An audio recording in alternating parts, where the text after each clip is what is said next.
ठीक है। इसके अंदर 3D क्या है, 3D इसके अंदर है, जैसे कि इसके अंदर क्या चीजें हैं, 3, ऑपरेशन, कंटेंट, ठीक है, और हमारे पास है प्रोडक्ट। OCP भी लिख दिया जाता है पेपर में, तो ध्यान रखना OCP कहीं लिखा हो, ठीक है। OCP क्या है, ऑपरेशन, कंटेंट एंड प्रोडक्ट। इसको आप समझोगे कैसे, मतलब अपने समझने के लिए आप कैसे समझोगे कि ये दिमाग की 3 डायमेंशंस हैं जो कि किसी भी इंफॉर्मेशन को लेती हैं, ठीक है। लेती कैसे हैं, कंटेंट के थ्रू, यानी कि जो चीजें मैं इंफॉर्मेशन जैसे मैं लेती हूँ, ठीक है, उसको हम कंटेंट कहते हैं। आप ये कह सकते हो कि अपनी नॉलेज के लिए आप यहाँ पे इनपुट लिख सकते हो, जैसे आप अपने दिमाग में चीजों को डालते हो, ठीक है, उसको हम कंटेंट कहते हैं। फिर जैसे हम प्रोसेस करते हैं चीजों को, ठीक है, यानी अपना दिमाग चलाते हैं उस चीज के ऊपर, उसको हम ऑपरेशन कहते हैं, ठीक है। फिर जैसे उसका आउटपुट जो निकलता है, यानी कि उसको जब मैं इस्तेमाल करती हूँ नॉलेज को, या कहीं भी उसको, मतलब उसका जो भी यूसेज है मुझे पता होता है उसका आउटपुट क्या है, उसको हम प्रोडक्ट कहते हैं, ठीक है। तो इसे इनपुट, प्रोसेस, आउटपुट की तरह आप याद रखने के लिए, मतलब जो एक मीनिंग निकलता है इन तीनों का, वो इस तरीके से निकलता है कि जैसे हम कंप्यूटर में इंफॉर्मेशन को डालते हैं, वो उसको प्रोसेस करता है, फिर हमें आउटपुट देता है। इसी तरीके से हमारा ब्रेन है जो अपनी इंटेलिजेंस को, मतलब हम अपनी इंटेलिजेंस को कैसे यूज करते हैं कि हम उसको पहले तो लेते हैं कंटेंट के थ्रू, ठीक है, फिर उस पर ऑपरेशन चलाते हैं, यानी कि उसको प्रोसेस करते हैं, और फिर हम उसको एक आउटपुट प्रोवाइड करते हैं, यानी कि यूज कर लेते हैं उस इंटेलिजेंस को। तो ये 3 चीजें यहाँ पे हो गई, इनपुट, प्रोसेस और output, that is operation, content and product, यानी उसको हम OCP पेपर में कभी कभी लिख देते हैं। अब यहाँ पे पहले हम देखेंगे, देखो यहाँ पे सब फंक्शंस हैं। सब फंक्शंस का मतलब यहाँ पे गिलफोर्ड ने ये हमें बताया कि किस तरह से हम इन चीजों को का इस्तेमाल करते हैं, ठीक है। चीजों का इस्तेमाल मतलब जो भी फंक्शंस हमारी ये इनपुट आउटपुट प्रोसेस करता है वो कैसे चलते हैं। अब देखो पहले हम कर लेते हैं कि मैं कंटेंट कैसे लेती हूँ, ठीक है। मैं कंटेंट कैसे लेती हूँ, इन कंटेंट मतलब विषय वस्तु, इंफॉर्मेशन आप कह सकते हो। तो हम देख के किसी चीज को, सुन के, ठीक है, या फिर सिंबॉलिक वे से, यानी कि संकेतों से, या फिर उसको उसके मीनिंग से, ठीक है। सिमेंटिक का मतलब होता है मीनिंग, सिमेंटिक वर्ड पेपर में कहीं भी यूज हो, इसका मतलब होता है मीनिंग, ठीक है, या फिर बिहेवियर से, ठीक है। इस तरीके की किसी भी चीज से हम क्या करते हैं, इंफॉर्मेशन को गेन करते हैं, यानी ये हमारे दिमाग में इंफॉर्मेशन को डालता है। जैसे इस वक्त का मैं एग्जांपल लेती हूँ कि आप इस वक्त कैसे ले रहे हो इंफॉर्मेशन को, देख के मैम, और सुन के, राइट, है ना, visually, auditory and also auditory, symbolic, semantic भी है, मीनिंग कुछ समझना उसका, मीनिंग भी समझ। तो देखो कितने सारे तरीके होते हैं हमारे क्या करने के, इंफॉर्मेशन को गेन करने के, ठीक है। अब आपने गेन कर लिया, गेन करने के बाद आप इसको क्या करेंगे, अपने दिमाग में अपने यूज, मतलब सेट करेंगे कॉग्निशन, ठीक है। जितनी भी हमारी कॉग्निटिव एबिलिटीज है, यानी आप साथ साथ याद भी तो कर रहे हो ना कि अच्छा ये चीज ऐसे है, ये चीज, मतलब, और साथ साथ आप समझने की कोशिश भी कर रहे हो। तो ये सारी चीजें क्या आती हैं, हमारे कॉग्निशन में आती हैं। हम इसे मेमोराइज कर लेते हैं, ठीक है। और हम इसके अंदर डाइवर्जेंट और कन्वर्जेंट दोनों की तरह की थिंकिंग यूज करते हैं, ठीक है। डाइवर्जेंट क्या, कौन सी थिंकिंग होती है, डाइवर्जेंट का मतलब क्या होता है, जब हमारे पास एक प्रॉब्लम के कई सारे सॉल्यूशंस निकलते हैं, ठीक है, एक प्रॉब्लम के काफी सॉल्यूशंस। और जब हमारे पास काफी सारे जो प्रॉब्लम्स हैं उनका एक ही सॉल्यूशन अगर हमारे पास निकले, तो उसको हम कन्वर्जेंट थिंकिंग कहते हैं, ठीक है। ये उसके दोनों मैम कन्वर्जेंट में कितने सॉल्यूशंस, कन्वर्जन में क्या, डाइवर्जेंट में जो आपने बोला ना कि एक ही प्रॉब्लम के बहुत सारे सॉल्यूशंस होंगे, हाँ, और कन्वर्जन में इसका उल्टा, प्रॉब्लम बहुत सारी लेकिन सॉल्यूशन एक ही, एक ही होगा, ठीक है। अच्छा, ठीक है। मतलब आप ये कह लीजिए कि डाइवर्जेंट इस तरह का होता है और कन्वर्जेंट इस तरह का होता है, ठीक है।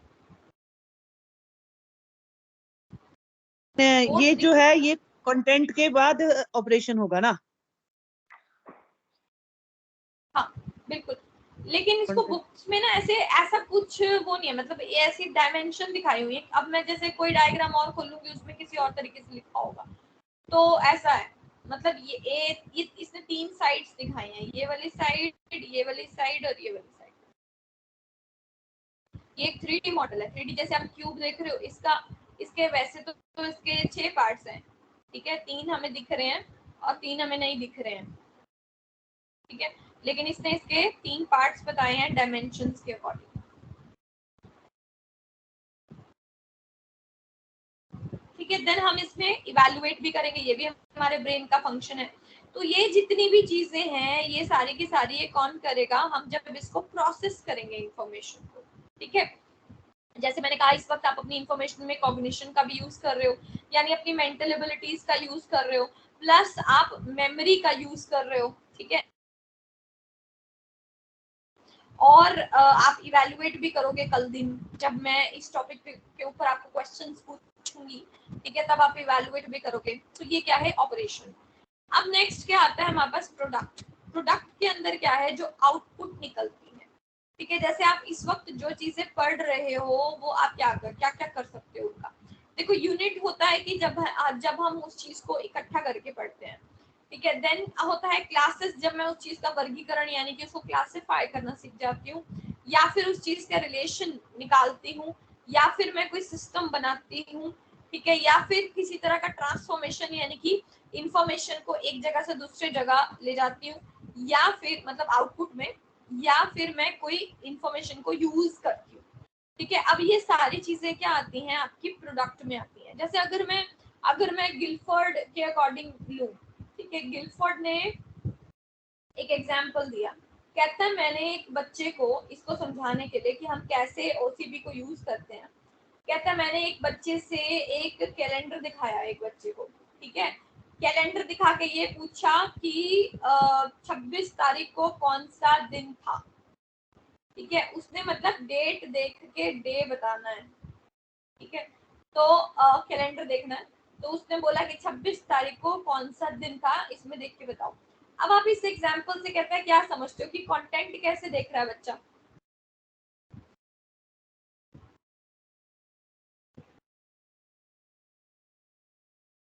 कंटेंट विजुअली उसको ऑब्जर्व करेगा ना।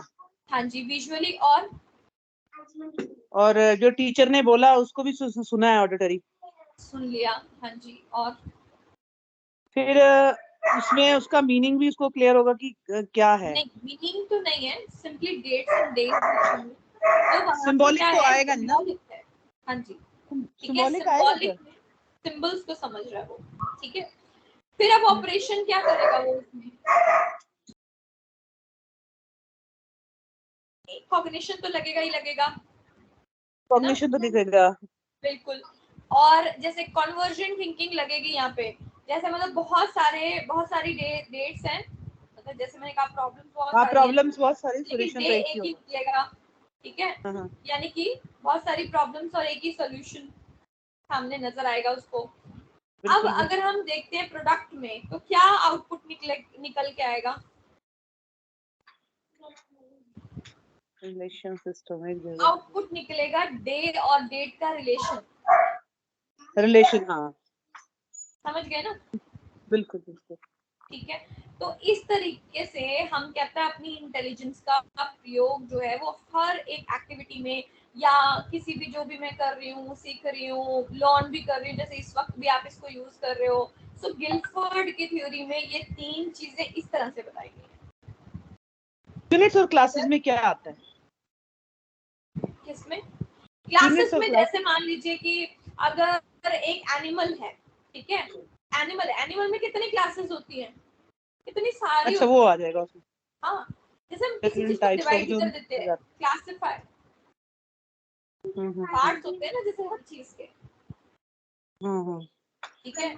और यूनिट्स में क्या हो जाता है कि आप एक जुट कर लेते हो इंफॉर्मेशन को, जैसे हम कंबाइन करते हैं, कॉम्बिनेशन ऑफ थिंग्स, तो ये एक यूनिट बन जाता है। ये इंफॉर्मेशन पे डिपेंड करता है कि आप कैसी इंफॉर्मेशन गेन कर रहे हैं, तो उस हिसाब से उसका आउटपुट आएगा। क्लियर। Yes ma'am. अब यहाँ से एक इम्पॉर्टेंट चीज जो आपको बहुत बार पेपर में पूछी जाती है वो मैं बता देती हूँ।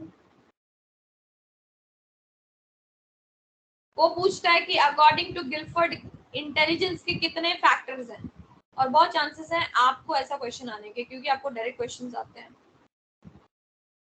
ठीक है, अब देखो ये क्वेश्चन थोड़ा सा ट्रिकी होता है। ट्रिकी क्यों होता है, मतलब ट्रिकी नहीं होता, वो तो ऑब्वियस है, मैं आपको आंसर बता दूंगी, आपको वही लगा के आना है। देखो लेकिन जब हमारे पास ऑप्शंस आते हैं वो हमसे फैक्टर्स पूछता है। ठीक है, फैक्टर्स में वो लिखेगा जी 150 होते हैं, 120 होते हैं, 200 होते हैं या 180 होते हैं। ठीक है, अब कुछ 180 आ रहे हैं आजकल। हाँ जी 180 आ रहे हैं, 160 180 180 आ रहे हैं। ठीक है, अब ये पहले 100 कम थे कि अब बढ़ गए हैं? पहले शायद 100 बढ़ गए ना, पहले 160 था शायद। नहीं 120 थे पहले, उसके हाँ बाद 120 हाँ। 150 हुए, फिर उसके बाद 80 हो गए। कह लो जब आप पढ़ते होगे तो आप जब एमएड पढ़ी होगी तो 120 अब थे। 120 थे, 120 थे तब। हाँ ठीक है, अभी कितने हैं, 180 हैं। बस यही एक चीज होती है जो आपको याद रखनी है। बट अगर उसने पूछ लिया 180 कैसे बने भाई, 120 तो थे, ठीक है 180 कैसे बने, अब हम इनको देख लेते हैं। हाँ जी कैसे बने, इनको मल्टीप्लाई करके बनता है, मल्टीप्लाई करके। हाँ करो इनको मल्टीप्लाई, कितने हैं ये 1 2 3 4 5, ठीक है 5 इंटू 1 2 3 4 5 6 6 इंटू 5 इंटू 5 कितने टू हुए, 5 ये तो 150 बना, ये तो 150 बना। हाँ तो यही तो बताना है हमने कि 180 कैसे बना। ठीक है, ये हाँ बिल्कुल। एक्चुअली, और ये पहले 120 क्यों थे, क्योंकि जो विजुअल और ऑडिटरी थे इसे फिगरल कहा जाता था। यहाँ पे 4 ही रह जाता था, मतलब एक ही नाम था इसका, फिगरल। 4 रहते थे, 4 ठीक बोल ठीक रहे है, हो। तो 4 6 और 5 इस तरीके से इसकी डिवीजन थी, जो सबसे फर्स्ट वाली डिवीजन थी। सेकंड डिवीजन ये, सेकंड जो आई वो ये आई, सेकंड क्लासिफिकेशन, कि इन्होंने फिगरल को दो भागों में बांट दिया, विजुअल और ऑडिटरी। ठीक है, और उसके बाद ये कितने बन गए, 5 बन गए, तो 5 इंटू 6 इंटू 5 हो गया आपका 150। ठीक है, ये पहले 120 थे, अब कितने हैं, अब ये 180 है, जो कि पिक्चर में नहीं दिखाया। ठीक है, मैं बताती हूँ आपको 180 कैसे है।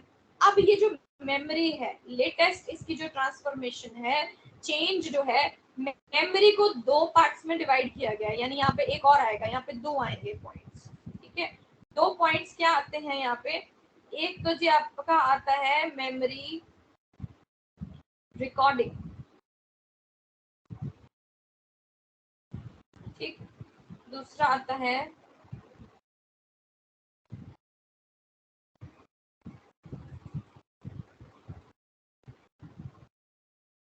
Memory retaining.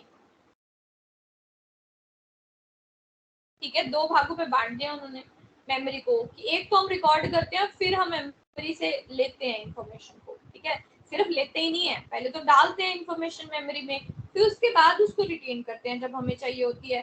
तो अब ये कितने हो गए, अब ये 180 के लिए कितने हो गए, 5 इंटू 180 हो गया, 5 इंटू इंटू 6 इंटू 6। 6 ठीक है, इसलिए 180। अब 180 होते हैं। तो अगर आपसे पूछा जाए कि लेटेस्ट डिवीजन उन्होंने किस चीज की है, तो लेटेस्ट डिवीजन हमारे पास मेमोरी की है, जिसे दो पार्ट्स में अगेन डिवाइड कर दिया गया है। जो, और ये मेमोरी किसके अंडर आती है, ये ओ के अंडर आती है, यानी ऑपरेशन के अंडर जो मेमोरी का जो एक सब यूनिट है उसे टू पार्ट्स में डिवाइड किया गया है, इस वजह से ये 180 फैक्टर्स हो गए। तो this is the correct answer. ये कई बार मैम क्वेश्चन आता है, ये बहुत बार आ रहा है क्वेश्चन इसका। हाँ ये इम्पोर्टेंट है। तो ये चेंज अपने आप ही अकॉर्डिंग टू ये एजुकेशनिस्ट ही करते हैं इस जैसे चीज को क्या चेंज? होता है ना, कोई रिवाइज करता है, कई बार हम थ्योरीज उठा लेते हैं रिवीजन में, तो रिवीजन ही वो उठाई कोई होगी। रिवाइज करता है तो हो जाती है, मतलब उसमें नेम वगैरह चेंज नहीं होता कि किसका, मतलब गिलफोर्ड ने दिया तो गिलफोर्ड नहीं दिया है। बट अगर उसी थ्योरी को उठा के कोई, अब जैसे प्याजे है, प्याजे में मुझे ऐसे लगता है कि किसी को रिवाइज करनी चाहिए उठा के, पर लेकिन बहुत ही लॉन्ग रिसर्च है, क्योंकि प्याजे की जो रिसर्च है वो आज की जनरेशन पे अप्लाई ही नहीं होती, नहीं होती उसकी ना, दूर दूर तक नहीं होती, क्योंकि वो कॉन्सेप्ट्स ना क्या हो गए हैं कि काफी आगे निकल गए हैं बच्चे उससे, और वो रिवाइज होनी चाहिए कि भाई अब ये और नए कॉन्सेप्ट्स भी आए हैं, इवन बिकॉज हम टेक्नोलॉजी फ्रीक हो गए हैं, तो और क्या नया बच्चा सीखता है और किस स्टेज पे सीखता है उसको तो उसकी रिवीजन जरूरी है, रिवाइज होना बहुत हाँ, जरूरी है उसका। हाँ उन्होंने पुरानी को ही मतलब घसीटा हुआ है अभी तक ना। पर मैम एक बात है कि पियाजे थ्योरी जब हम लोग बीएड एमएड कर रहे थे तो इतनी पियाजे की थ्योरी को नहीं मिला, जब से ये सीटेट वगैरह आया तो पियाजे की थ्योरी को ज्यादा फोकस किया गया। क्योंकि वो चाइल्ड साइकोलॉजी पे है ना। हाँ चाइल्ड हम साइकोलॉजी, क्योंकि नॉर्मली पहले इसके साइकोलॉजी ऊपर इतना पढ़ते लोगों हैं, को पता नहीं। हम तो बिल्कुल। नॉर्मली साइकोलॉजी पढ़ते हैं, हम चाइल्ड साइकोलॉजी नहीं पढ़ते हैं। हाँ तो उसका था नहीं, इवन कि बीएड में भी इसके बारे में इतना कुछ था नहीं। ये धीरे धीरे अब आना, इसके ऊपर ज्यादा फोकस करना शुरू किया जितनी भी सोशल और भी थ्योरीज जो आई हैं। हाँ हाँ क्योंकि चाइल्ड ये सारी की सारी, क्योंकि वो लोग स्कूल लेवल पे, जैसे टेट वगैरह का क्या है ना, स्कूल लेवल का है ना सारा। हाँ हाँ तो हाँ। स्कूल लेवल के ऊपर आप बच्चे को कैसे समझोगे, उसकी एक एक चीज को कैसे समझोगे, उसकी साइकोलॉजी को, इसलिए है ये। ठीक है, ये थ्योरी क्लियर है। यस मैम ये clear है। हाँ ये दो चीजें मेरे को ये क्लियर हुई, क्योंकि 180 मैंने सुना था कि 180 है इसमें, और वो मुझे नहीं पता था वो किस कारण है, तो ये भी क्लियर हो गया मुझे। ठीक है, अब आपकी बात आती है नेक्स्ट थ्योरी। अब हमने 5 थ्योरीज कर ली जिनका हमने नाम लिया था फैक्टर थ्योरी। ठीक है, जिसमें पहले वाला बिने ने दिया था। ठीक है, अगर हम रिवाइज भी करते हैं इसको, कि हमने 5 क्या बोलते हैं, 5 हमने फैक्टर थ्योरीज की, जिनके अंदर हमने पहले की विनय की, जिसमें उसने कहा कि एक ही फैक्टर होता है। दूसरी हमने की स्पीयरमैन की, ठीक है, जिसमें उसने कहा कि 2 फैक्टर होते हैं। ठीक है, तीसरी हमने की इसकी थॉर्नडाइक की, जिसमें उसने कहा कि मल्टी फैक्टर होते हैं, यानी बहुत कई सारे होते हैं। ठीक है, चौथी हमने की ग्रुप फैक्टर, जिसमें उसने कहा कि भाई समूह की तरह कारक होते हैं, थर्स्टन ने दी। ठीक है, फिफ्थ हमने की जिसके अंदर हमने पढ़ा कि 180 फैक्टर होते हैं और उसे 3D थ्योरी कहा जाता है, बाय गिलफोर्ड।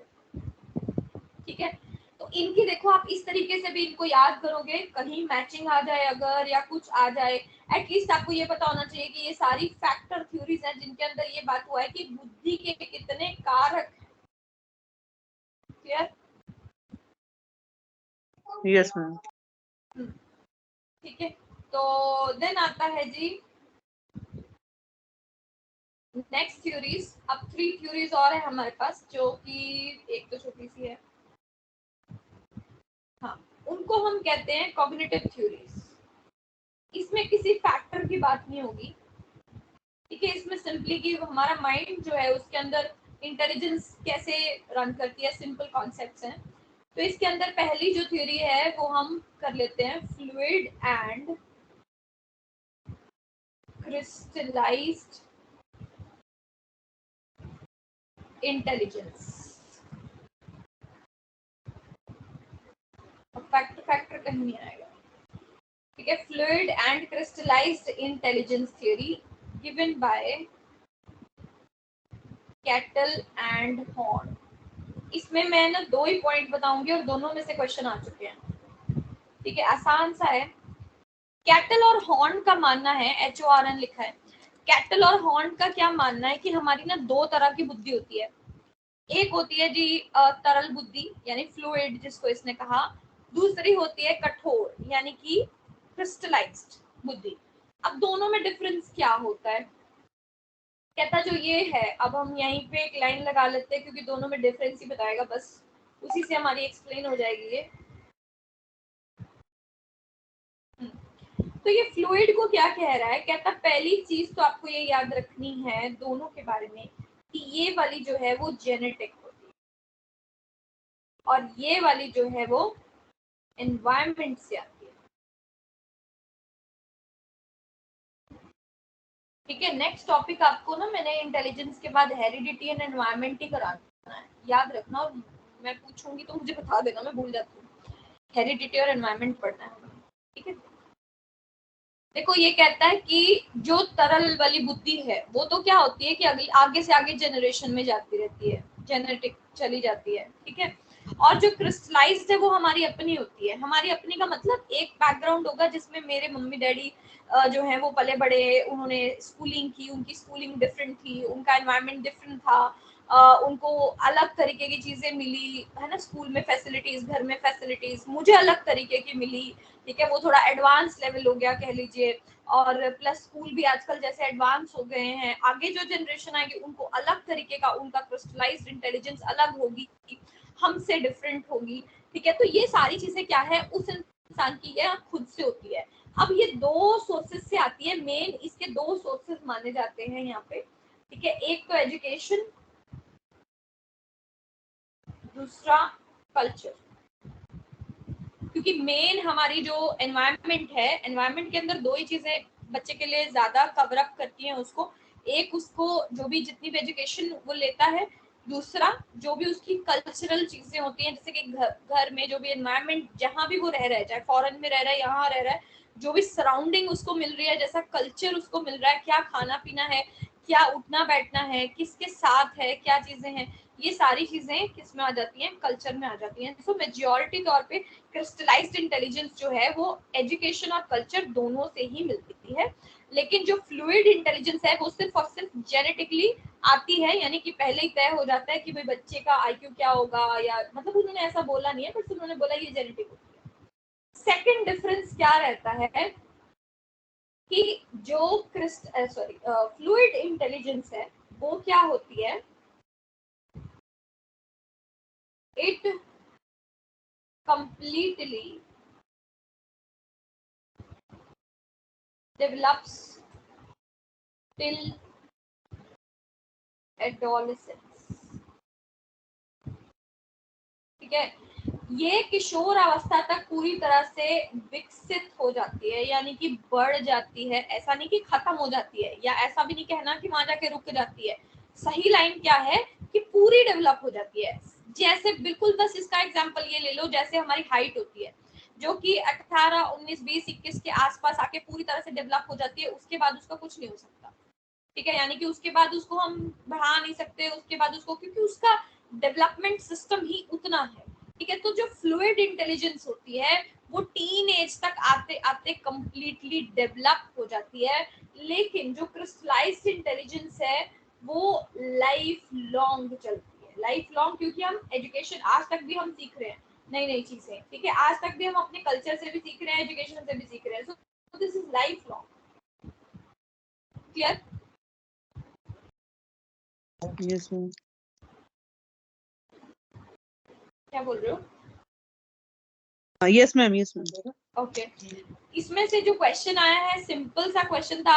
एक तो ये भी क्वेश्चन आ चुका है कि इनमें से कौन सी इंटेलिजेंस जेनेटिक होती है, ठीक है। दूसरा क्वेश्चन ये आया था कि इनमें से कौन सी इंटेलिजेंस है जो कि टीनेज तक मतलब आते आते बढ़ जाती है, पूरी हो जाती है, ठीक है, डेवलप हो जाती है, ऐसा कुछ स्टेटमेंट था। तो वो हमारी फ्लूइड इंटेलिजेंस होती है। तो दोनों पे ही क्वेश्चन आ चुका है। नेक्स्ट टाइम कुछ और भी पूछ सकता है कि लाइफ लॉन्ग कौन सी चलती है या कुछ है, बस दो ही डिफरेंस है इसके अंदर, ठीक है। छोटी सी थ्योरी है। तो अगर वो उसका पूछता है कि कौन सी थ्योरी है अप टू एडल्सन तक, तो फ्लूइड का नाम आएगा उसमें कि क्या आएगा? क्वेश्चन का ऑप्शन क्या हाँ, रहेगा? फ्लूइड एंड क्रिस्टलाइज्ड किसकी थ्योरी है? तो cattle and horn, cattle cattle and and horn ने दी ये थ्योरी। हाँ जी, गिवन बाय, यहाँ लिख लो ना, given by given by cattle and cattle horn. And horn. हाँ जी, और अगर सिंपल पूछा जाएगा कि किसने ये फ्लूइड एंड क्रिस्टलाइज जो है वो थ्योरी है इसका ना, इंटेलिजेंस के नेम है। हाँ जी, हाँ जी, थ्योरी है, ये थ्योरी का इंटेलिजेंस के नाम नेम है। होंगे ना? हाँ, दो तरह के इंटेलिजेंस दिए ना इसने, एक फ्लूइड को नाम दिया है, एक को एक क्रिस्टलाइज्ड। देखा जाए तो दो ही थ्योरी हो गई फिर इसका मीनिंग तो। हाँ जी,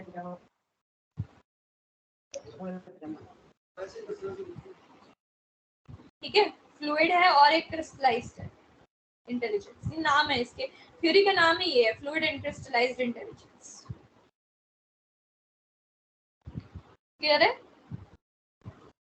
पर मैम जैसे क्वेश्चन की बात चल रही है ना, आपने बोला ना अभी कि टिल एडोलसेंट तक वो किसने बोला है, तो उसमें ऑप्शन में कैटल एंड हॉर्न आएगा कि फ्लूइड आएगा कि क्या आएगा? नहीं, किसने बोला है तो कैटल एंड हॉर्न ही आएगा, लेकिन कौन सी इंटेलिजेंस है जो सिर्फ एडोलसेंस हाँ तक ठीक, विकसित होती है, तो फ्लूइड आएगा। तो सिंपल फ्लूइड लिखा होगा वहां पे ना। हाँ जी, ठीक है। मतलब कई ऑप्शन होंगे ना, फ्लूइड फ्लूइड भी होगा, क्रिस्टलाइज भी लिखा होगा, और भी दो हाँ, दो क्रिस्टलाइज ऑप्शन डिफरेंट होंगे। लिखा होगा अलग करके। हाँ जी, ठीक है, ठीक है। ठीक है।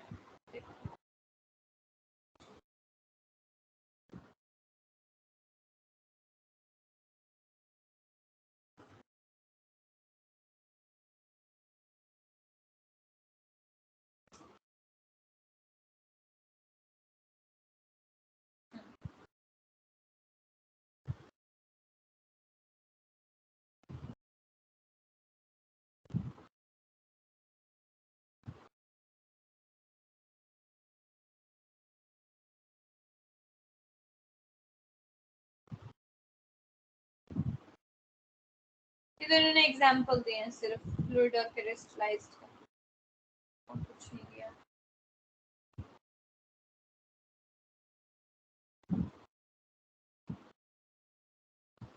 बस जो मैंने आपको डिफरेंस बता दिया, आपको वही करना है। ठीक है तो ये दोनों ही साथ साथ चलती हैं, जैसे एक जगह पे आके रुक जाती है और दूसरी नहीं रुकती है।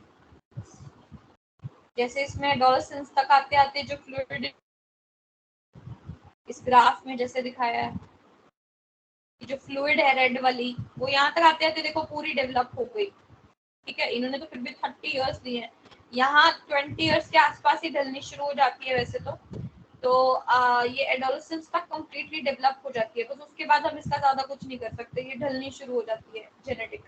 और जो हमारे एनवायरनमेंट से आती है वो हमेशा लाइफ कम चलती है, इसलिए वो बढ़ती जाती है बढ़ती जाती है।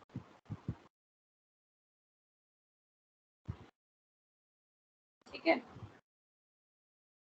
तो ये हो गई आपकी one more theory. Okay, Riyanka आ गए? Yes ma'am. ये क्लियर हो गई? मैंने तो अभी जस्ट अभी ज्वाइन किया था। अभी अभी ज्वाइन किया है? Yes ma'am. अच्छा अच्छा, कोई बात नहीं, आप इसका एक बार रिकॉर्डिंग देख लेना। ठीक है, अभी हमने बस गिलफोर्ड ही किया था और ये किया है, ये तो छोटी सी है वैसे। देन आपको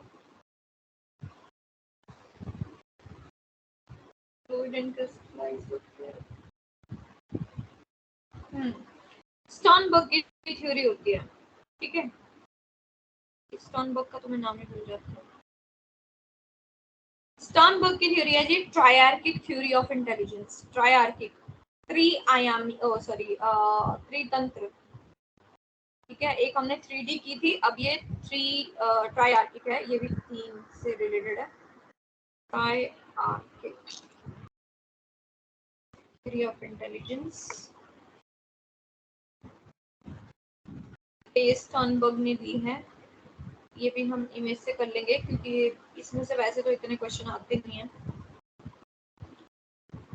बट आ भी सकते हैं, you never know.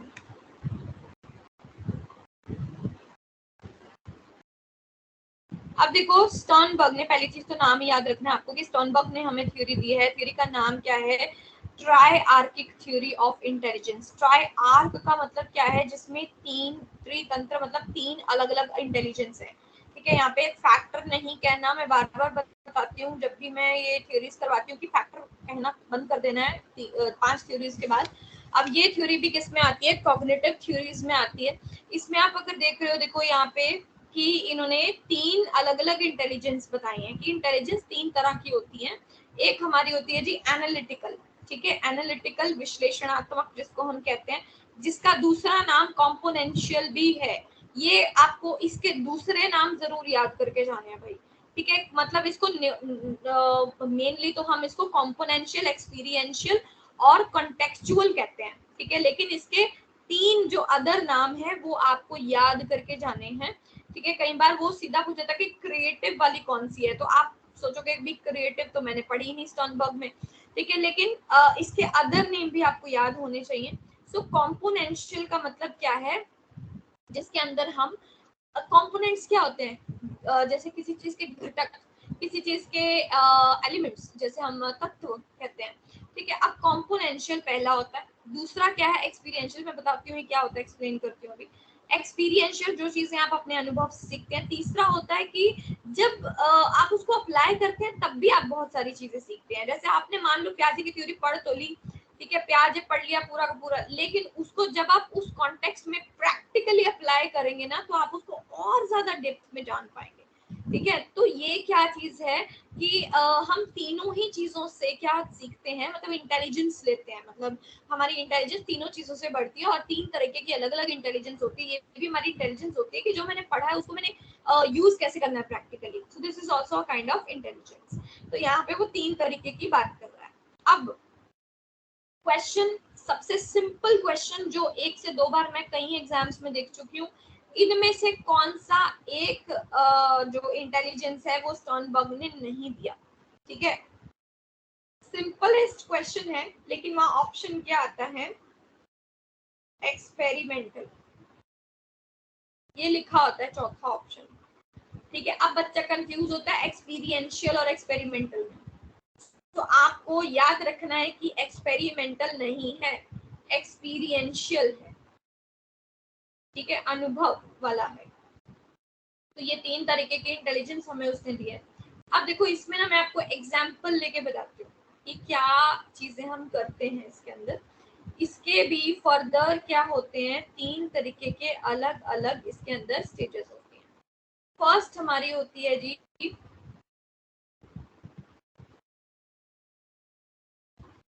Meta components,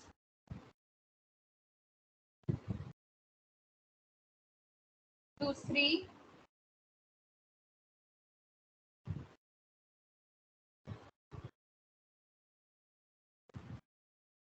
performance, तीसरी नॉलेज एक्विजिशन, मतलब नॉलेज को ज्ञान अधिग्रहण करना, मतलब नॉलेज लेना, एक्वायर करना। ठीक है, ये एनालिटिकल वाली क्या है, जो कॉम्पोनेंशियल है, वो हम तीन तरीके से करते हैं। ठीक है, कैसे करते हैं, जैसे हमने एक एग्जांपल लिया, मान लीजिए आप कुक करते हैं, है ना, कुकिंग सीखते हैं, ये मतलब कैसे मैंने सीखी, हमारी इंटेलिजेंस उसमें कैसे यूज हुई। ठीक है, वो कैसे हमने उसको एक्टिविटी को लर्न किया। तो सबसे पहले हम क्या करते हैं, जब मुझे किसी भी चीज में अपनी इंटेलिजेंस कहता है, कोई भी काम मैं सीखती हूँ उसमें मेरी इंटेलिजेंस का क्या काम होता है, स्टर्नबर्ग कहता है फर्स्ट ऑफ ऑल आप ये देखते हो कि ये चीज बनती किस किस कंपोनेंट से है। मतलब मेटा कंपोनेंट्स का मतलब है उसके अंदर मुझे क्या क्या एलिमेंट्स चाहिए होते हैं उस एक्टिविटी के लिए, आप वो नोट डाउन करते हो, नोटिस करते हो। नोट डाउन मतलब पेपर पेन वाला नहीं, अपने दिमाग के अंदर नोट डाउन करते हो कि अच्छा जब ना सब्जी बनाते हैं, तो मान लो आप किचन में जाके खड़े हुए हैं ना, कभी हमने भी मतलब सीखी है, तो हम नॉर्मली क्या करते हैं, मम्मी को ऑब्जर्व करते हैं कि अच्छा मम्मी ये डाल रही है, अब ये डाल रही है, तब ये डाल रही है, फिर उन्होंने ये डाला, है ना, फिर उन्होंने इतनी देर उसको आंच पे रखा, या जो भी है ना। सो मेटा कंपोनेंट्स का मतलब क्या है कि आप उसको नोटिस करते हो, चीज को आपने नोटिस कर लिया। अब नोटिस करने के बाद कभी ना कभी आप क्या करोगे, उसको परफॉर्म करोगे। ठीक, मान लो अगले दिन आपने कहा कि आज तो भी मैं ट्राई करूंगी, मैं बनाऊंगी आज सब्जी। ठीक है, सो आपने सिमिलर परफॉर्मेंस दी वहां पे। ठीक है, परफॉर्मेंस देने के बाद आपको और ज्यादा ज्ञान अर्जित हो जाएगा उस चीज के बारे में।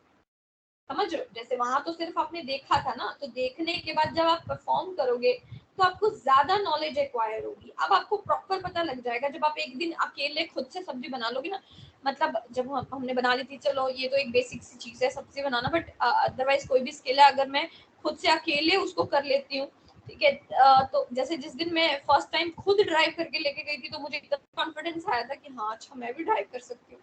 अदरवाइज कोई साथ बैठा होता था तो मुझे ऐसे ही लगता था कि नहीं अभी मतलब कोई है तो इसलिए मैं अच्छे से चला पा रही हूँ।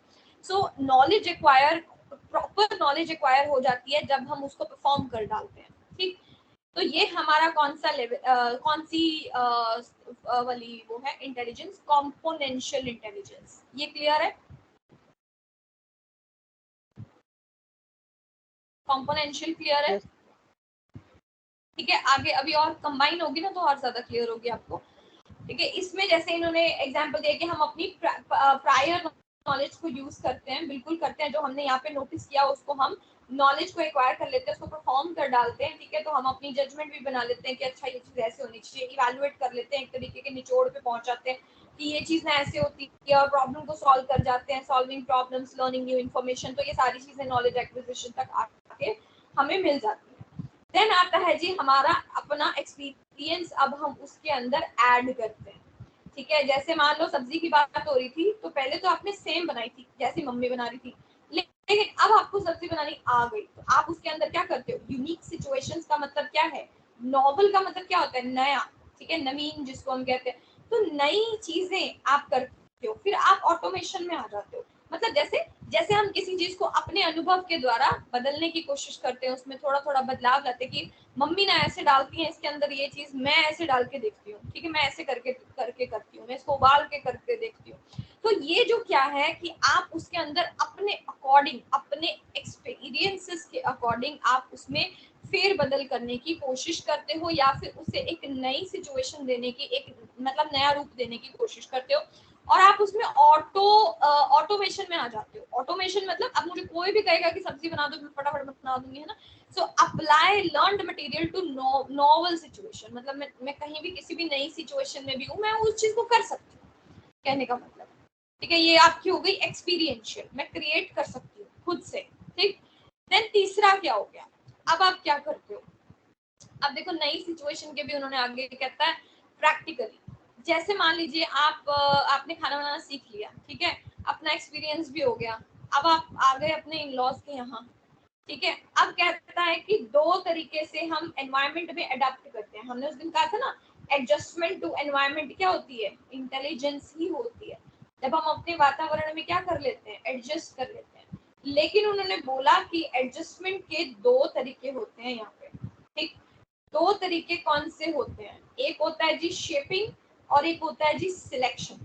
ठीक, शेपिंग का मतलब क्या है कि अगर मैं जो सब्जी बना रही हूँ, सब वही खाने लग गए, जो मैं मतलब अपने वहां से सीख के आई थी, मैंने वही सेम सब्जियां बनाई, सब्जियां नहीं अकेली, मतलब जो भी खाना मैं बनाती थी, चाहे मैं तीखा बनाती थी, चाहे मैं मीठा बनाती, चाहे मैं कुछ भी बनाती थी, सब लोग वही खाने लगे, यानी कि आपने एनवायरनमेंट को चेंज कर दिया।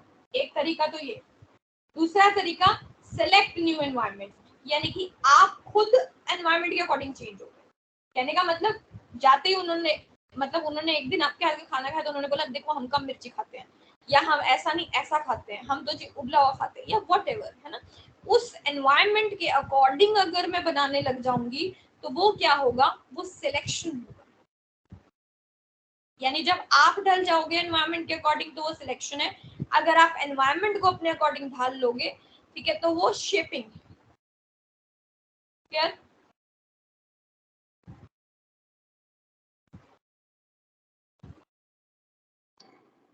तो मैम अडॉप्ट टू एनवायरनमेंट में क्या आएगा? क्या क्या क्या? जैसे ये फर्स्ट है ना, adaptation, adopt to adaptation environment. के लिए दो तरीके हैं। यानी एडेप्टेशन मतलब हम एनवायरनमेंट के अकॉर्डिंग, मतलब हम जब एनवायरनमेंट में ढलते हैं, लेकिन ढलने के दो तरीके हैं। अब कुछ लोग तो घर में आप देखोगे कई बार दूसरे घर में जाते हैं, अच्छा घर में छोड़ो, तो इन लॉज के छोड़ो, पीजी में भी मैंने जैसे I have been in PG, तो कई लड़कियां तो आती हैं कि पीजी का पूरा वही बदल देती हैं, रूम ही बदल देती हैं, मतलब अपने अकॉर्डिंग कर लेती हैं उसको, है ना, कि हाँ मुझे तो ये चीज ऐसे। और कई होती हैं कि जैसा पीजी है वैसे ही रहने लग जाती हैं। तो एडजस्टमेंट के दो ही तरीके होते हैं, आप कहीं भी चले जाओ। एक होता है या तो आप उनके अकॉर्डिंग ढल जाओगे, या तो वो आपके अकॉर्डिंग ढल जाएंगे। तो ये अडेप्टेशन के दो पार्ट्स हैं। अडेप्टेशन इनका टाइटल है। ओके। क्लियर? Yes ma'am. मतलब ये एडेप्टेशन की दो पार्ट हो गए ना, तीन नहीं है पॉइंट ये? नहीं नहीं, ये 3 पॉइंट नहीं है, इसने ऐसे पिक्चर में 3 लिखे हैं। एक्चुअली ये पॉइंट्स भी नहीं है। अगर आप स्टर्नबर्ग की थ्योरी पढ़ोगे, तो उसने एक डेफिनेशन दी है हमें, उस डेफिनेशन में से हमें ये 3 मेन चीजें देखने को मिलती हैं। डेफिनेशन मतलब उसने कोट किया है इस चीज को, कि जब हम ढलते हैं एनवायरनमेंट के अंदर, तो दो तरीके से ढलते हैं। उसकी एक वर्डिंग है ये शेपिंग एंड सिलेक्शन के ऊपर, मे बी ऑनलाइन मिल जाए। क्या नाम है इसका?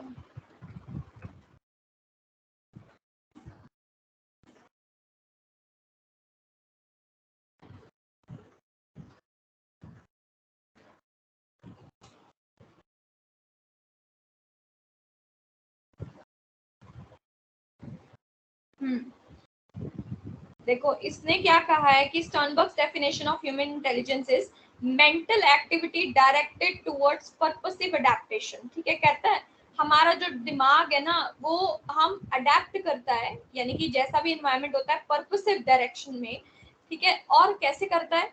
सिलेक्शन एंड शेपिंग ऑफ, ठीक। सिलेक्ट करता है या तो शेप करता है किसको? Real world environment relevant to one's life, जो भी हमारी लाइफ के की सराउंडिंग होती है, रियल वर्ल्ड होता है जिसमें भी हम जीते हैं रहते हैं, उसको या तो सिलेक्ट कर लेता है या तो शेप कर लेता है। So this is a definition. इसको पॉइंट्स में इसलिए लिखा गया है ताकि आप समझ पाओ कि उसका मीनिंग क्या है, और उसको ये 3 शब्द आपको याद रहे कि उसने कहा है कि हम अडेप्ट करते हैं, उसी को इंटेलिजेंस कहते हैं, लेकिन 2 तरीके से अडेप्ट करते हैं, शेपिंग एंड सिलेक्शन। क्लियर?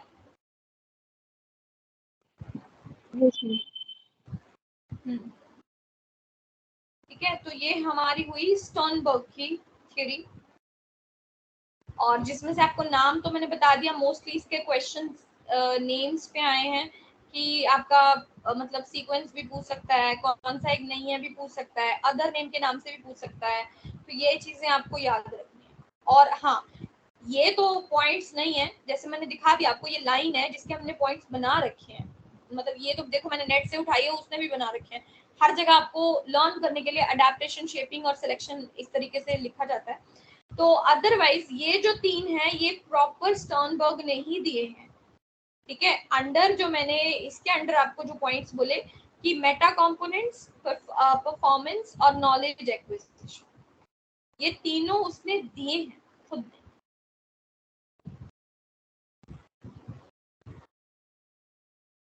ये देखो इस पिक्चर के अंदर जैसे दिया अडेप्टेशन, सिलेक्शन, शेपिंग तो दिया ही हुआ है, यहाँ पे मेटा कंपोनेंट, परफॉर्मेंस और एक्विजिशन दिया हुआ है,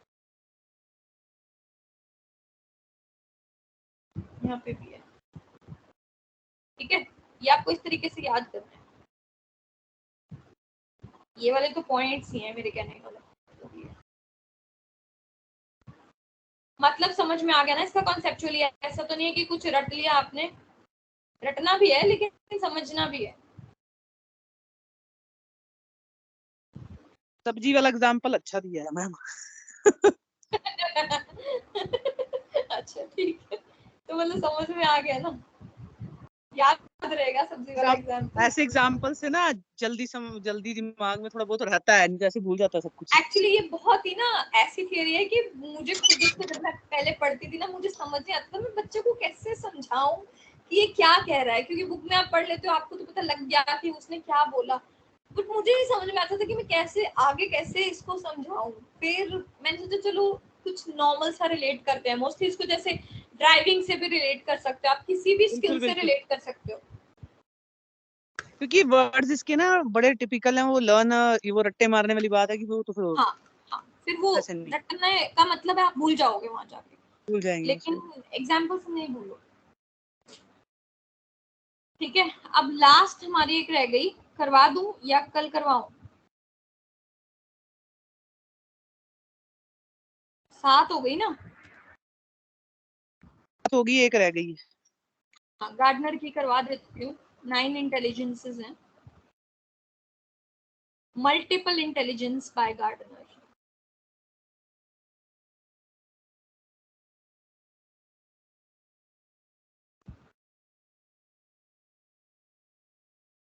ठीक है। इसे हम 9 कहाँ पे दिए हैं? 1 2 3 4 5 6 7 8 9,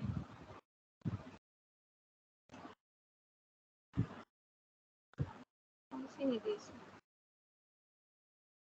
विजुअल स्पेशल एक्सपीरियंशियल एग्जिस्टेंशियल, वो नहीं दी इसमें।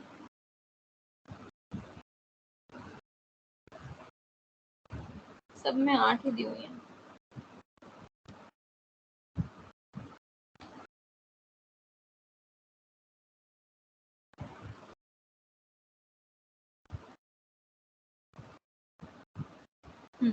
इसमें पूरी है।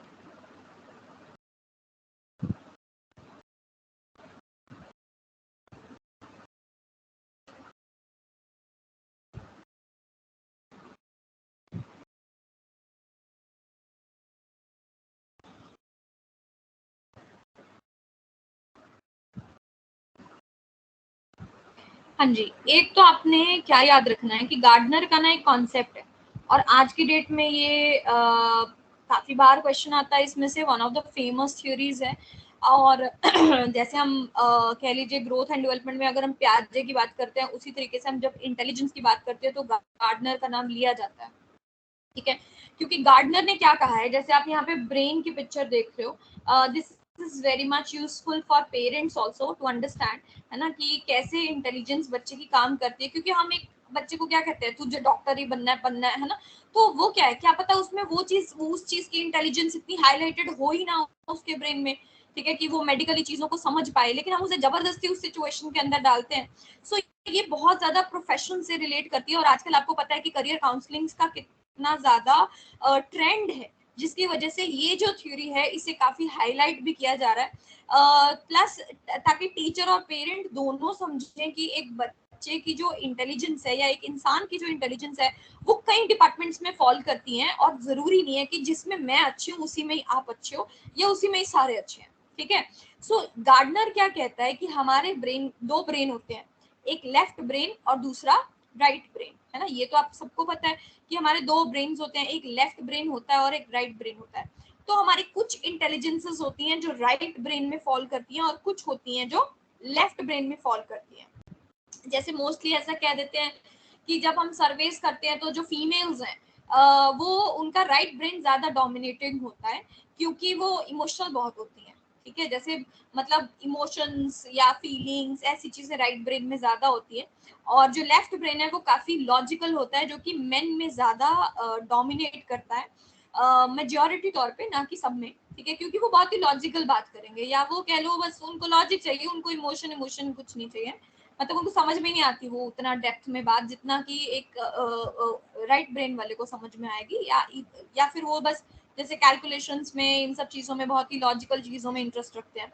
सो इसका रीजन ये भी होता है। ठीक है, सो इस तरीके से क्या होता है किसी का, और ये हर किसी में नहीं होता कि मैंने कह दिया कि सारी वेमेन एक जैसी होती है, नो, डिफर करता है। बहुत सारी ऐसी भी वेमेन होती हैं जो बहुत लॉजिकल और प्रैक्टिकल होती हैं, सो उनका लेफ्ट ब्रेन काफी डोमिनेट करता है। ठीक है, सो अब इसने हमें 9 टाइप्स ऑफ डिफरेंट इंटेलिजेंसेस दी हैं जो हमारे दोनों ब्रेन्स के अंदर होती हैं, कि कोई लेफ्ट में है कोई राइट में है। ठीक, अब फर्स्ट हमारी ले लीजिए स्पेशियल। स्पेशियल, मैंने इसका क्वेश्चन जब आएगा पेपर में हमेशा प्रोफेशन से रिलेट करके आएगा। देखो यहाँ पे प्रोफेशंस बने भी हुए हैं। ठीक है, मतलब कोई कुछ कर रहा है कोई कुछ कर रहा है, क्योंकि इसकी थ्योरी ही उसके ऊपर बेस्ड है। इसने ये कहा है कि जिस तरह की आपकी इंटेलिजेंस होगी आप अपना करियर उसी चीज में बनाना पसंद करेंगे, या आप उसी चीज में एक्सेल कर पाएंगे। ठीक है, जैसे मतलब अगर टीचिंग आपका प्रोफेशन नहीं है, आपका पैशन है, ठीक है, मान लो, ठीक है, तो आप उस चीज में ना एक्सेल करोगे, दूसरों से भी ज्यादा, कहीं ज्यादा इंटरेस्ट ले लेके उस चीज में काम करोगे। बट एक एक हो गया कि अच्छा मुझे क्लर्क की जॉब जॉब मिल रही थी, बट अदरवाइज मैं बहुत अच्छा पढ़ाती थी, तो मैं वो क्लरिकल वर्क इतने इंटरेस्ट से नहीं करूंगी, इतना पैशनेट होके नहीं करूंगी। ठीक है, सो अब यहाँ पे क्या चीज है, जैसे स्पेशल है। स्पेशल मैंने उस दिन बताया था क्या होती है, थॉस्टन की जब हमने 9 की थी, तो स्पेशल क्या होती है, याद है? स्पेस से रिलेटेड बताया था मैम। स्पेस से रिलेटेड बताया था, जैसे इमेजिनेशन। ठीक है, इसके ब्रैकेट में आपको इमेजिनेशन हमेशा लिखना है, सो दैट आप रिलेट कर पाओ। और प्लस यहाँ पे आपको कुछ प्रोफेशंस लिखने हैं जो मैं बोलूंगी अभी। ठीक है, स्पेशल इंटेलिजेंस जी, एक तो हमने उस दिन भी डिस्कस किया था कि आर्किटेक्चर जो प्रोफेशन है, यानी आर्किटेक्ट्स जो है उनके अंदर होता है जिसमें कि वो 3D जब यूज भी, करते हैं, 3D हाँ, वगैरह। यस राइट, ठीक है, जब भी हम कुछ इमेजिन करते हैं, ऐसे प्रोफेशनल्स जो मतलब अपनी इमेजिनेशन में ही काफी चीजें घड़ लेते हैं जैसे दिमाग में, ठीक है, उसके बाद उसको रियलिटी में उतारते हैं। जैसे मैंने आर्किटेक्ट कहा, जैसे उस दिन मैंने, जितने भी आर्टिस्ट होते हैं ना, आर्टिस्ट जो आर्ट से रिलेटेड होते हैं वो सारे स्पेशल में फॉल करते हैं। जैसे पेंटर्स, ठीक है, जैसे स्कल्पचर। स्कल्पचर क्या होता है, मूर्तिकार, जो मतलब क्रिएशन करता है किसी चीज की। ठीक है, मतलब अलग अलग मूर्तियां बनाता है, लेकिन वो अपनी इमेजिनेशन से बनाता है, उसमें कला होती है। तो ये जो चीजें हैं ये स्पेशल इंटेलिजेंस होती है। क्लियर?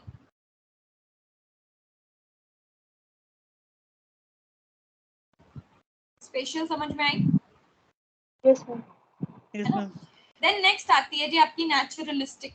नेचुरलिस्टिक यानी नेचर को जो जब हम समझते हैं, ठीक है, नेचर को अगर मैं पढ़ रही हूँ या मैं उसमें कोई काम करती हूँ, जैसे जितने भी हमारे फार्मर्स हैं उनके अंदर कौन सी इंटेलिजेंस होती है, नेचुरलिस्टिक इंटेलिजेंस, प्रकृति से संबंधित, ठीक है, understanding living things and reading nature, ठीक है, प्रकृति के बारे में जब आप जानते हैं, जैसे जितने भी माली होते हैं, ये खेती बाड़ी करने वाले कृषि वाले किसान होते हैं, ठीक है, या फिर कृषि की पढ़ाई कर रहे हैं जो आपके ये एग्रीकल्चरल फील्ड के जितने भी स्टूडेंट्स हैं, प्लस जैसे बॉटनिस्ट हो गए जो कि पेड़ पौधों की पढ़ाई करते हैं, मेडिकल वाले, है ना।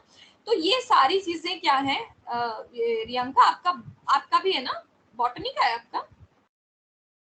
Yes ma'am. हाँ, तो इनमें क्या होता है, नेचुरलिस्टिक इंटेलिजेंस होती है, ठीक है, यानी नेचर से रिलेटेड, क्योंकि उसको डेप्थ में पढ़ते हैं। देन नेक्स्ट आता है जी म्यूजिकल। म्यूजिकल तो अब आपको बताने की जरूरत नहीं है, एक बच्चा जो बीट समझ सकता है, बच्चा कह लो, इंसान कह लो, कुछ भी कह लो, बीट समझने का मतलब है रिदम, टोन को पकड़ना, साउंड को पकड़ना, मतलब उसको उसमें डेप्थ में इतना ज्यादा समझ पाना कि उसको क्रिएट भी कर सकते हैं, ठीक है, जैसे म्यूजिक कंपोजर्स हो गए, डांसर्स हो गए, या जो बीट को समझ सकते हैं, ठीक है, या फिर आपके सिंगर्स हो गए, ठीक है, ये सारे के सारे म्यूजिक से संबंधित है।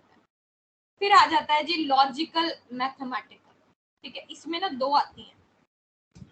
लॉजिकल का मतलब है जितने भी साइंस वाले हैं लॉजिक लगाते हैं, हर बात के पीछे उनको लॉजिक चाहिए होता है, ठीक है, और जितने भी मैथ्स वाले हैं, तो इसने इसको एक साथ लिखा है, बट अगर आपको क्वेश्चन साइंस वालों पे आ जाता है, साइंटिस्ट पूछ लेता है, तो उसमें क्या होती है, साइंटिस्ट में कौन सी होती है, लॉजिकल होती है, ठीक है, सो लॉजिकल मैथमेटिकल, ठीक है, दो आ गए यहाँ पे प्रोफेशन। मैथ से रिलेटेड जैसे अगर मैंने कहा कि कोई सीए मतलब अकाउंटेंसी का पूछ रहा है, क्लर्क पूछ रहा है, या कुछ अकाउंटेंट बोल रहा है, ऐसा कुछ बोल रहा है, तो उसमें भी लॉजिकल मैथमेटिकल आता है, ठीक है। नेक्स्ट आता है जी एग्जिस्टेंशियल। ये बहुत ही अलग तरीके का है जैसे यहाँ पे योगी जी बिठाए हुए हैं, ठीक है, तो ये क्या है कि बाबा बाबा जो होते हैं, जैसे मैं बाबा नहीं कहूंगी पर्टिकुलरली, हाँ, बट वो एज अ प्रोफेशन ले लेते हैं ना इस चीज को। मेडिटेशन तो क्या पता आप भी करते हो, कोई नॉर्मल लोग भी करते हैं, योग करते हैं, बट एग्जिस्टेंस को समझना यानी कि अपने अस्तित्व को जानने के लिए जो चीजें हम करते कि हमारा होना, हैप्पीनेस, ठीक है, ये चीजें हमारे माइंड के पीस से रिलेट करती हैं। सो ये क्या करते हैं कि tackling the question of why we live, हम क्यों जीते हैं, हम क्यों मरते हैं, हम क्यों आए हैं इस धरती पे, ये लोग इन चीजों से डील करते हैं, ठीक है। तो ये होते हैं जी एग्जिस्टेंशियल इंटेलिजेंस, अस्तित्व संबंधी, कि हमारा क्या अस्तित्व है यहाँ पे इस पृथ्वी पे, हमारा होना जो है वो क्या है एग्जैक्टली। देन आता है जी ये हाँ गया, ये दोनों ना, ये दोनों पेपर में बड़ी कंफ्यूज करती हैं, कंफ्यूज नहीं होना है, यहाँ पे समझ लेना है। इंट्रापर्सनल एंड इंटरपर्सनल, ठीक है। इंट्रा का मतलब क्या होता है, खुद से बात करना, खुद से बात मतलब ऐसा ऐसे मतलब क्या बोलते हैं, प्रोफेशंस जो सिर्फ खुद को जानना चाहते हैं, इंट्रा, या खुद के अंदर ही मतलब कह लीजिए फील करते हैं चीजों को, so what you feel and what you want to feel, ठीक है, जैसे वो खुद को ही जानते हैं। ये भी, इसमें भी मेडिटेशन आ जाएगी, एंड इसमें भी एक तरह की ऐसी थेरेपीज भी आ जाती हैं जिसके अंदर आप अपने आप को जानना चाहते हैं, ठीक है। देन आता है यहाँ पे इंटरपर्सनल। इंटर मतलब हमेशा दो लोगों के बीच में होता है, so sensing people's feeling and motivation, हो सॉरी मोटिव्स। जैसे इसके अंदर तो आप ये ले लो कि अगर इंटरपर्सनल के अंदर तो ऐसा हमारा प्रोफेशन इंटरपर्सनल में आता है टीचर स्टूडेंट का। टीचर क्या करता है, स्टूडेंट को समझने की कोशिश करता है, ठीक है। डॉक्टर क्या करता है, पेशेंट को समझने की कोशिश करता है। लॉयर क्या करता है, क्लाइंट को समझने की कोशिश करता है। काउंसलर काउंसली को समझने की कोशिश करता है। सो ये जो प्रोफेशंस होते हैं जिसमें हमें सामने वाले को की फीलिंग या उसको उसके लेवल पे उतर के उसको समझाना, पढ़ाना या कुछ भी ऐसा आ सकता है, दैट इज इंटरपर्सनल, ठीक है। ये दोनों क्लियर है? Yes ma'am.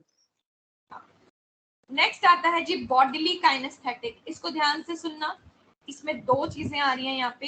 बॉडीली का मतलब है जिस भी चीज में हम बॉडी यूज करते हैं, मतलब जैसे इसमें आ सकते हैं जी योगा वाले, जो योगा मतलब जो हम बॉडी यूज करते हैं, इसमें सारे एथलीट आ जाते हैं जो आपके स्पोर्ट्स से रिलेटेड होते हैं प्रोफेशंस। देन इसमें डांसिंग भी आ जाएगा, ठीक है, जो मतलब जिसमें भी मैं बॉडी यूज कर रही हूँ। काइनेस्थेटिक का यहाँ पे क्या मतलब है? काइनेस्थेटिक में ऐसा प्रोफेशन आता है जिसमें आप मोशन में, जैसे ड्राइवर, यानी कि ऐसी इंटेलिजेंस होना जिसमें आपको ये पता है कि मेरी जो बॉडी है वो व्हीकल की स्पीड से ही मूव कर रही है, ठीक है। काइनेस्थेटिक का मतलब होता है मोशन, मोशन में जब आप होते हो, आपकी बॉडी जब चल रही होती है, मोशन में होती है।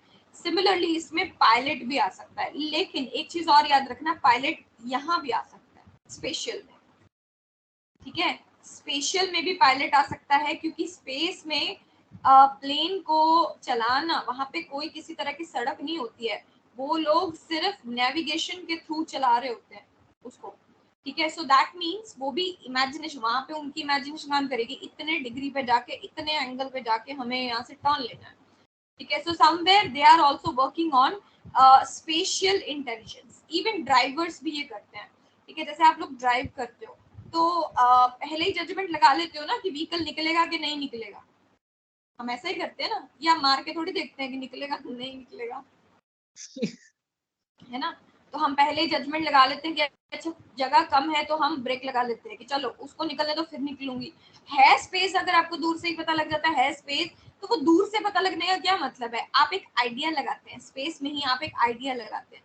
सो ड्राइवर्स के अंदर अंदर भी ये होती है, और ये आपकी पायलट के अंदर भी होती है।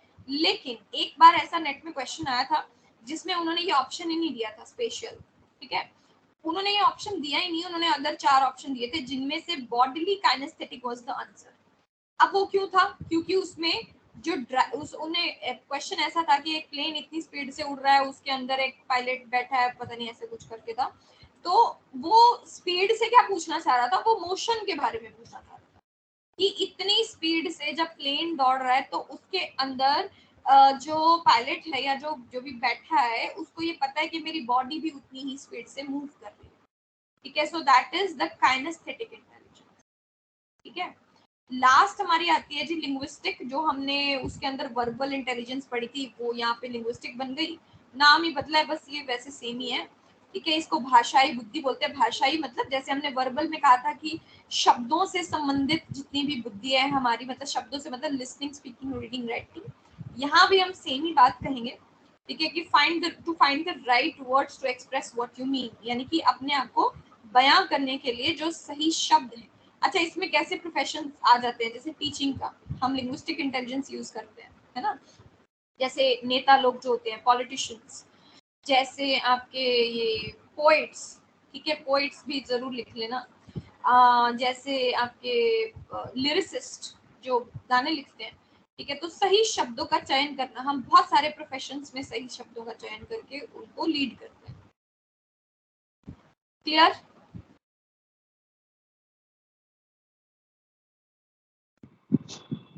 यस।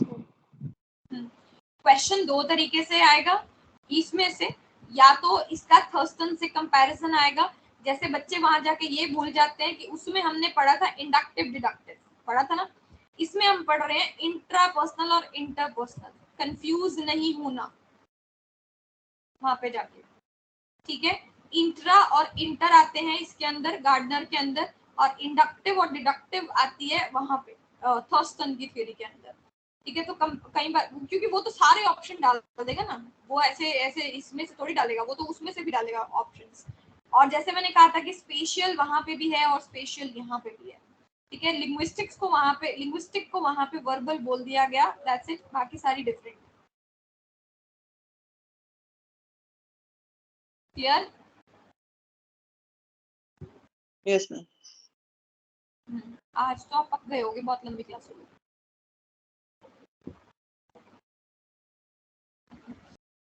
चलो ठीक है, इसको रिवाइज कर लेना, ठीक है।